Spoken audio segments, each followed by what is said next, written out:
अयोध्या वापसी भाग 1 लंका से प्रस्थान और दिव्य पुष्पक यात्रा। नमस्कार प्रिय श्रोताओं, महाकाव्य रामायण की हमारी यह अविस्मरणीय यात्रा अब उस ऐतिहासिक मोड़ पर आ पहुंची है जहां भीषण युद्ध का तांडव शांत हो चुका है, अधर्म का प्रतीक रावण धराशायी हो चुका है और लंका में धर्म की विजय का ध्वज शान से लहरा रहा है। पिछले खंडों में हमने श्रीराम के वनवास की गाथा, सीता का हरण, हनुमान का लंका दहन, राम सेतु का निर्माण और रावण के महाबली पुत्रों व भाई कुंभकर्ण के वध से लेकर स्वयं रावण के विनाश तक का विस्तृत वर्णन देखा। हमने यह भी देखा कि कैसे सीता माता ने अपनी पवित्रता अग्नि परीक्षा द्वारा सिद्ध की और कैसे देवताओं ने श्री राम के दिव्य स्वरूप को प्रकट किया। लंका में अब श्री राम द्वारा स्थापित शांति का एक नया अध्याय आरंभ हो चुका था, जिसके शीर्ष पर धर्मनिष्ठ विभीषण को लंका का राजा नियुक्त किया गया। किंतु अब भी एक महत्वपूर्ण लक्ष्य शेष था, 14 वर्षों के वनवास का समापन और मर्यादा पुरुषोत्तम श्रीराम की अपनी प्रिय अयोध्या वापसी। यह केवल एक राजा की अपनी राजधानी लौटने की यात्रा नहीं थी, बल्कि यह धर्म, न्याय, त्याग और निस्वार्थ सेवा की विजय यात्रा थी, जो एक युग का समापन कर एक नए स्वर्णिम युग राम राज्य का सूत्रपात करने वाली थी। यह यात्रा अपने आप में एक महाकाव्य थी, जिसमें वर्षों के वियोग, अनकहे कष्टों और अटूट विश्वास की प्रतिध्वनि थी। रावण के वध के बाद लंका नगरी पर एक अजीब सी शांति छा गई थी। भीषण युद्ध का कोलाहल थम चुका था, लेकिन उसके अवशेष हर जगह बिखरे पड़े थे। युद्ध भूमि में मृत राक्षसों और वानरों के शरीर, ध्वस्त इमारतें और एक गहरी उदासी। राक्षस सेना भयभीत थी, उनका मनोबल पूरी तरह से टूट चुका था। वानर सेना विजयी थी, किंतु अपने कुछ साथियों को खोने का दुख उनके भीतर था। श्री राम ने युद्ध भूमि का निरीक्षण किया। उनके मुख पर विजय का संतोष था, किंतु साथ ही खोए हुए वीरों के प्रति सम्मान और करुणा भी थी। उन्होंने आदेश दिया कि सभी मृत वानरों और राक्षसों का अंतिम संस्कार सम्मानपूर्वक किया जाए। यह श्री राम की महानता थी कि उन्होंने अपने शत्रु के प्रति भी सम्मान दिखाया। विभीषण ने अपने भाई रावण का अंतिम संस्कार श्री राम के आदेश पर पूरे विधि विधान से किया, यद्यपि रावण उसका शत्रु था। यह क्षण दर्शाता है कि धर्म और कर्तव्य निजी शत्रुता से ऊपर होते हैं। श्री राम ने तब लंका में शासन व्यवस्था को सुदृढ़ करने पर ध्यान दिया। उन्होंने विभीषण को औपचारिक रूप से लंका का राजा घोषित किया। विभीषण को राज्याभिषेक कराया गया और उन्होंने राजसी वस्त्र धारण किए। श्री राम ने विभीषण को धर्म और न्याय के मार्ग पर चलने, अपनी प्रजा का पुत्रवत पालन करने और अधर्म से दूर रहने की शिक्षा दी। उन्होंने कहा, हे विभीषण, तुमने धर्म का साथ दिया है, इसलिए तुम लंका पर न्यायपूर्वक शासन करोगे। अपनी प्रजा को कभी दुख मत देना और सदा धर्म के मार्ग पर चलना। विभीषण ने श्री राम के चरणों में प्रणाम किया और आजीवन उनके आदर्शों का पालन करने की प्रतिज्ञा ली। लंका में शांति और सुशासन की नई सुबह हुई। युद्ध में वानर सेना का योगदान अद्वितीय और अतुलनीय था।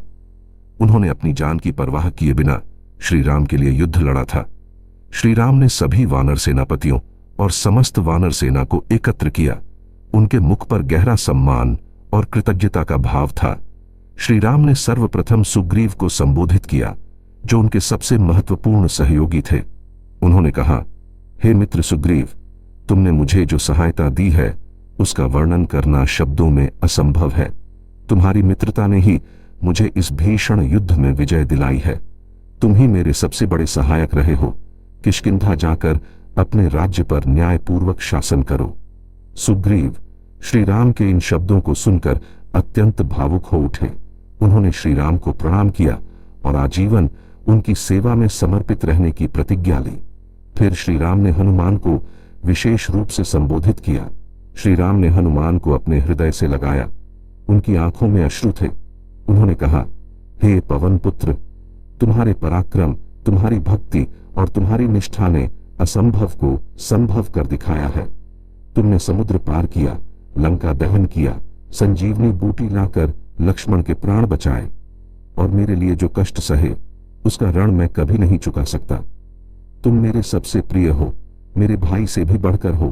तुम्हारा यह उपकार मैं युगों युगों तक याद रखूंगा।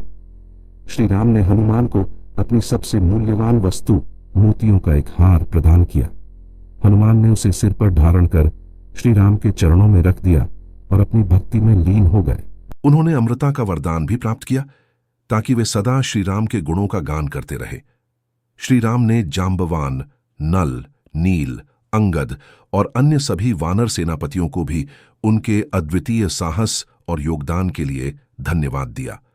उन्होंने नल और नील की इंजीनियरिंग कौशल की प्रशंसा की, जिसने राम सेतु का निर्माण संभव बनाया। उन्होंने अंगद के साहस और नेतृत्व क्षमता की सराहना की।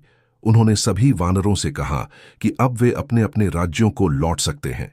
वानर सेना यद्यपि श्री राम से बिछड़ने पर दुखी थी, लेकिन उन्हें अपने प्रभु की विजय पर गर्व था। उन्होंने जय श्री राम के नारों से आकाश को गूंजा दिया और अपने प्रभु की जय जयकार करते हुए अपने घर वापसी के लिए तैयार हुए। कुछ वानरों ने अयोध्या तक श्री राम के साथ जाने की इच्छा व्यक्त की, जिसे श्री राम ने सहर्ष स्वीकार किया। लंका से अयोध्या तक की यात्रा एक साधारण पैदल यात्रा नहीं हो सकती थी। पैदल चलने में कई महीने लग जाते और श्री राम को शीघ्रता से अयोध्या पहुंचना था। उन्हें भरत की प्रतिज्ञा याद थी कि यदि श्री राम 14 वर्षों के एक दिन बाद भी नहीं लौटे तो वह अग्नि में प्रवेश कर जाएगा। श्री राम किसी भी कीमत पर ऐसा नहीं होने देना चाहते थे। तब लंका के नए राजा विभीषण ने श्री राम को अपने पुष्पक विमान का उपयोग करने का सुझाव दिया। पुष्पक विमान मूलतः धन के देवता कुबेर का था, जिसे रावण ने बलपूर्वक छीन लिया था। यह केवल एक वाहन नहीं था, बल्कि एक दिव्य यंत्र था जो अपनी इच्छा से आकार बदल सकता था, हजारों लोगों को एक साथ ले जा सकता था और पलक झपकते ही मीलों की दूरी तय कर सकता था। यह स्वर्ण और रत्नों से सुसज्जित था और अत्यंत भव्य तथा चमकदार था। विभीषण ने विनम्रतापूर्वक श्री राम से कहा, हे प्रभु, यह पुष्पक विमान आपका है। यह रावण के पास अधर्म से था, लेकिन अब इस पर आपका अधिकार है। कृपया इसका उपयोग अयोध्या वापसी के लिए करें, ताकि आप सीता माता, लक्ष्मण और अपने प्रिय वानर मित्रों के साथ शीघ्रता से वहां पहुंच सकें। श्री राम ने विभीषण के प्रस्ताव को स्वीकार किया। उन्होंने पुष्पक विमान का आह्वान किया और वह तुरंत उनके सामने प्रकट हो गया, आकाश में चमकता हुआ। उसकी भव्यता और उसकी गति को देखकर सभी वानर और राक्षस आश्चर्यचकित रह गए। श्री राम ने सीता, लक्ष्मण, हनुमान, सुग्रीव, विभीषण और जाम्बवान जैसे प्रमुख वानर सेनापतियों को अपने साथ विमान में बैठने के लिए कहा। उन्होंने कुछ अन्य वानर सेनापतियों और विशिष्ट वानरों को भी अपने साथ ले जाने का निर्णय लिया, ताकि वे भी अयोध्या की विजय और राज्याभिषेक का हिस्सा बन सकें और देख सकें कि उनके प्रभु का राज्य कैसा है। यह सभी वानरों के लिए एक सम्मान का प्रतीक था। पुष्पक विमान में पर्याप्त स्थान था और जैसे जैसे लोग बैठते गए वह अपने आप फैलने लगा। सभी लोग उत्साह और आश्चर्य के साथ विमान में सवार हुए। यह एक ऐतिहासिक विजयी उड़ान थी, जो एक युग के अंत और दूसरे के आरंभ का प्रतीक थी। विमान अत्यंत तीव्र गति से वायु को चीरता हुआ आकाश में उड़ चला और नीचे पृथ्वी पर स्थित स्थान स्पष्ट दिखाई दे रहे थे। यह यात्रा केवल एक हवाई यात्रा नहीं थी, बल्कि यह श्री राम, सीता और लक्ष्मण के 14 वर्षों के वनवास की पूरी कहानी को एक बार फिर से जीवंत कर रही थी। हर पड़ाव अपनी कहानी कह रहा था और हर दृश्य पुरानी यादों को ताजा कर रहा था। श्री राम ने स्वयं मार्गदर्शक की भूमिका निभाई और सीता को हर उस स्थान के बारे में बताया जहां से वे गुजरे थे या जहां उन्होंने कोई महत्वपूर्ण घटना अनुभव की थी। सबसे पहले श्री राम ने सीता को लंका नगरी का विहंगम दृश्य दिखाया, जहां उन्होंने इतना कष्ट सहा था। उन्होंने रावण के भव्य महल, अशोक वाटिका, जहां सीता ने वर्षों बिताए, और उस भीषण युद्ध भूमि को दिखाया जहां लाखों योद्धा मारे गए थे। सीता ने उन स्थानों को देखकर अपनी पीड़ा को याद किया। उनके नेत्रों में अश्रु भर आए, किंतु श्री राम के साथ होने से उन्हें एक असीम शांति मिली। श्री राम ने उन्हें समझाया कि अब सब कुछ शांत हो चुका है और न्याय की विजय हुई है। विमान लंका के ऊपर से उड़कर विशाल समुद्र के ऊपर आया। श्री राम ने सीता को समुद्र में बनाया गया राम सेतु दिखाया, जो वानर सेना द्वारा पत्थरों और वृक्षों से अथक परिश्रम से बनाया गया था। उन्होंने बताया कि कैसे नल और नील जैसे वानर सेनापतियों ने अपनी अद्भुत इंजीनियरिंग कुशलता से इस असंभव कार्य को संभव बनाया और कैसे यह उनकी भक्ति और समर्पण का प्रतीक है। उन्होंने यह भी बताया कि कैसे समुद्रदेव ने स्वयं प्रकट होकर उन्हें सेतु बनाने का मार्ग दिखाया था। यह सेतु धर्म, विश्वास और दृढ़ संकल्प का प्रतीक था। विमान अब दक्षिण भारत के ऊपर से उड़ रहा था और किष्किंधा की पर्वत श्रृंखलाएं दिखाई दे रही थीं। श्री राम ने सीता को किष्किंधा का राज्य दिखाया, जहां सुग्रीव का शासन था। उन्होंने उन्हें ऋष्यमूक पर्वत दिखाया, जहां हनुमान से उनका प्रथम मिलन हुआ था और जहां उन्होंने सुग्रीव से मित्रता की थी। श्री राम ने पंपा सरोवर को भी दिखाया, जहां वे सीता के वियोग में अत्यंत दुखी होकर विलाप करते थे और जहां उन्होंने अपनी पीड़ा को शब्दों में व्यक्त किया था। सीता ने उन क्षणों को सुनकर श्री राम की पीड़ा को महसूस किया और उन्हें अपने प्रेम से सांत्वना दी। उन्होंने बालीवध और सुग्रीव के राज्याभिषेक की कहानी भी दोहराई। विमान अब नासिक क्षेत्र के पास से गुजरा, जहां पंचवटी स्थित थी। श्री राम ने सीता को पंचवटी दिखाया, जहां वे वनवास के प्रारंभिक वर्षों में सुखपूर्वक निवास करते थे और जहां लक्ष्मण ने शूर्पणखा की नाक काटी थी। फिर उन्होंने उस विशेष स्थान को दिखाया जहां से रावण ने मायावी साधु का वेश धारण कर सीता का हरण किया था। सीता ने उन भयानक क्षणों को याद किया। उनके हृदय में एक बार फिर पीड़ा की लहर उठी, लेकिन अब वे श्री राम के साथ थीं तो उनके मुख पर संतोष और सुरक्षा का भाव था। उन्होंने दंडकारण्य के घने वन दिखाए, जहां उन्होंने अनेक क्रूर राक्षसों जैसे खर, दूषण और त्रिशिरा का संहार किया था और जहां अनेक आर्षि मुनियों ने उन्हें दर्शन दिए थे। विमान विंध्य पर्वत श्रृंखलाओं के ऊपर से गुजरा। श्री राम ने सीता को भारत की अनेक पवित्र नदियां जैसे गोदावरी, नर्मदा और ताप्ती भी दिखाईं, जिनके किनारे उन्होंने अपने वनवास काल में समय बिताया था।